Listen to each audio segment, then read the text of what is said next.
କ'ଣ ଆପଣ ଜାଣିଛନ୍ତି କି ଘରର ଅଳ୍ପ କିଛି ମସଲାକୁ ନେଇ ଘରେ ଆମେ ବନେଇ ପାରିବା ଶୁଦ୍ଧ ବା ପିଓର ଘରୋଇ କରି ମସଲା।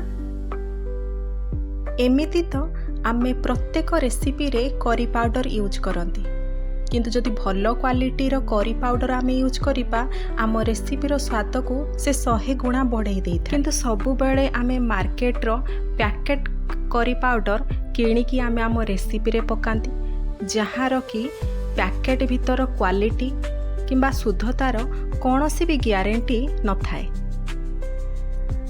ଏହି ଭିଡ଼ିଓ ମାଧ୍ୟମରେ ମୁଁ ଆପଣଙ୍କୁ ଘରରେ କିପରି ସହଜ ଉପାୟରେ ଆପଣ କରି ପାଉଡ଼ର ବା ଶୁଦ୍ଧ କରି ପାଉଡ଼ର ବନେଇ ପାରିବେ ତାହା କହିବି। ତାହେଲେ ଭିଡ଼ିଓଟିକୁ ଆପଣ ପ୍ରଥମରୁ ଶେଷ ପର୍ଯ୍ୟନ୍ତ ଦେଖନ୍ତୁ। ଭିଡ଼ିଓଟି ଯଦି ଭଲ ଲାଗିବ ଲାଇକ୍ଟେ ନିହାତି କରିବେ। ମୋ ଚ୍ୟାନେଲଟିକୁ ଯଦି ସବସ୍କ୍ରାଇବ୍ କରିନାହାନ୍ତି ତାହେଲେ ସବସ୍କ୍ରାଇବ୍ କରିଦେବେ। ତାହେଲେ ଚାଲନ୍ତୁ ଦେଖିନେବା ଘରରେ କିପରି ସହଜ ଉପାୟରେ ଘରୋଇ କରି ପାଉଡ଼ର ବନାଯାଏ। ନମସ୍କାର ସାଙ୍ଗମାନେ, ମୁଁ ମୋର ୟୁଟ୍ୟୁବ୍ ଚ୍ୟାନେଲ୍ ସିଜନ୍ସ ଆଣ୍ଡ ବାଇଟ୍ସରେ ଆପଣ ସମସ୍ତଙ୍କୁ ସ୍ୱାଗତ ଜଣାଉଛି।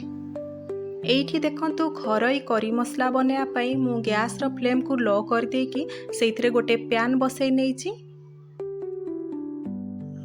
ଆପଣ କେବଳ ମସଲାର କ୍ୱାଣ୍ଟିଟି ଉପରେ ଟିକେ ଏଇଠି ଧ୍ୟାନ ଦେବେ। ତାହେଲେ ପ୍ରଥମେ ନେଇଯିବା ଏଇଠି 5 ବଡ଼ ଚାମଚ ଗୋଟା ଧନିଆ, ଗୋଟା ଜିରା 1 ଚାମଚ, ଗୋଟେ ବଡ଼ ଚାମଚ କଳା ସୋରିଷ। ଆପଣଙ୍କ ପାଖରେ ଯଦି କଳା ସୋରିଷ ନାହିଁ ଧଳା ସୋରିଷ ବି ଚଳିବ।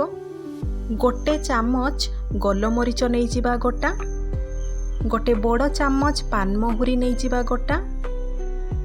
ତାପରେ ନେଇଯିବା 5ରୁ 6ଟି ଶୁଖିଲା ଲଙ୍କା। ତା ସହିତ ନେଇଯିବା 2ରୁ 3 ଇଞ୍ଚ ଭିତରେ ଗୋଟେ ଡାଲଚିନି ଖଣ୍ଡ।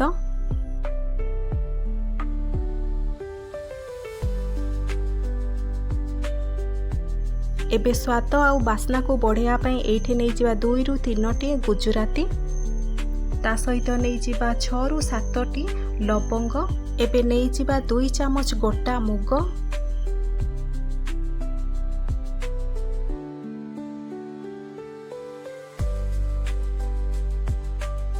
ତାପରେ ନେଇଯିବା 2ରୁ 3ଟି ତେଜପତ୍ର। ଆଉ ତା ସହିତ ନେଇଯିବା ଏଇଠି 1 ଚାମଚ କସ୍ତୁରୀ ମେଥି।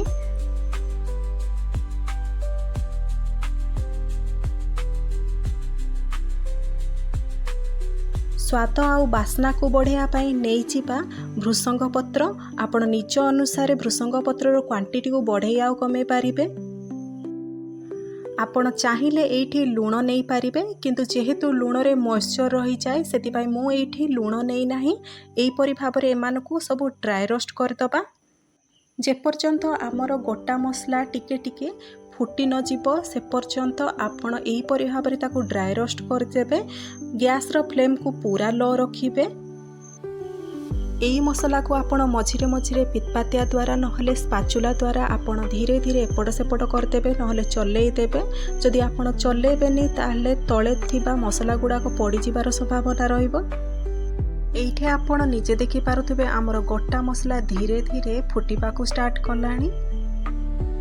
ଏଇଠି ଆପଣ ଦେଖିପାରୁଥିବେ ଆମେ ଯେତିକି ବି ଜିରା, ସୋରିଷ, ପାନମହୁରି, ଗୋଟା ଧନିଆ ପକେଇଥିଲେ ସେ ସବୁ ଗୋଟେ ଗୋଟେ ଫୁଟିବା ପାଇଁ ଷ୍ଟାର୍ଟ କଲାଣି। ତ ଏଇଠି ମୁଁ ଧୀରେ ଧୀରେ ତାକୁ ଟସ୍ କରିଦେଉଛି। ଆପଣ ମଧ୍ୟ ଏହିପରି ଭାବରେ ମଝିରେ ମଝିରେ ଟସ୍ କରିନେବେ ଆଉ ତା ସହିତ ସ୍ପାଚୁଲା ସାହାଯ୍ୟରେ ମଧ୍ୟ ଚଲେଇ ଦେବେ।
एठी देखंतु मु गोटे भृसंग पत्र को क्रॉस करिया पई चेष्टा करूची किंतु से क्रॉस हो नाही ये नरम अछि सेति पई आमे मसला को आउ किछि समय भाजी नबा।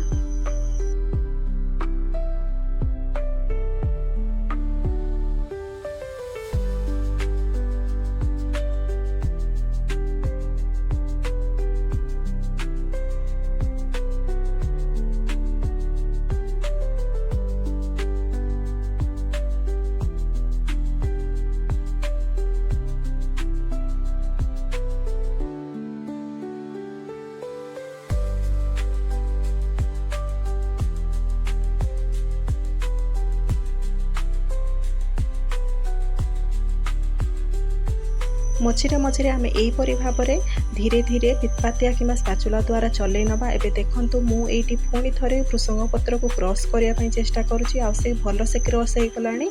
एबे हमर धीरे धीरे मसला रेडी हे गलानी। एबे एई पॉइंट रे मसला रो हमर हल्का हल्का धुआं मते बाहरी लाणी ताहले हमर मसला पूरा रेडी हे गलानी। एबे आमे गैस फ्लेम को बंद करि दबा। एठी मु आपन को गोटे तेजपत्र भांगी की देखौची से मते पूरा परफेक्ट भांगी गलानी। एबे आमे मसला को ठंडा बा पई दबा तापरे आमे ताको ब्लेंडिंग जार रे ट्रांसफर करि दबा।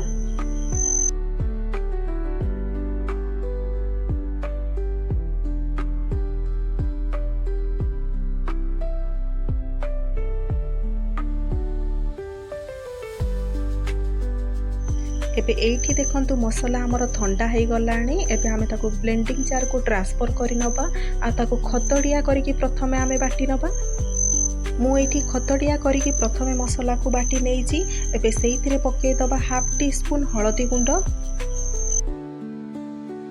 स्वाद आ बास्ना बा फ्लेवर को बढ़िया पई मु एठी नेइ जाइची अल्प किछि ग्रेट करिकि जायफळर अंश को बा नटमेग को।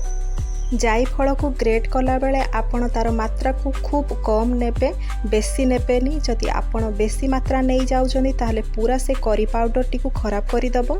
बेसी मात्रा नबा द्वारा से करी पाउडर पूरा अलगा टेस्ट हे जिवो। एठी आपण देखि पारुथिबे मु जायफल केते बड़ खंड नेइची सेति पई आपण जेतेबेले भी जायफल को नउछंती ताको बिल्कुल भी बेसी नेबे नाही कम नेबे काहिना तार फ्लेवर बहुत स्ट्रांग।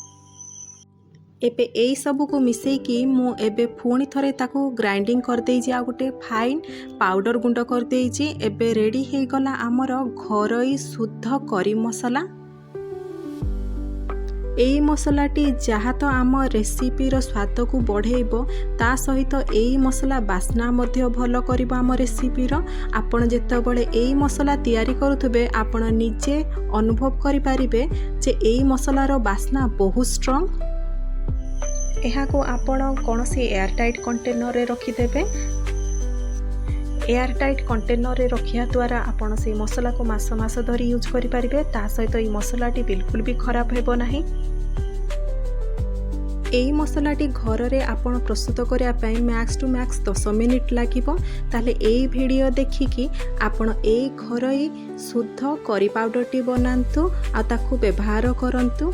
बिल्कुल भी बजार रु अशुद्ध करी पाउडर किणंतु नाही। वीडियोटी भलो लागिथिले लाइक टे निहाती करिवे। ए वीडियोटी सांगसाथी बंधु बांधव मानक सहित शेयर करिवे। मो चैनल टी को सब्सक्राइब करिवे। वीडियोटी को संपूर्ण देखिथिबा जोगु आपणकर अशेष अशेष धन्यवाद।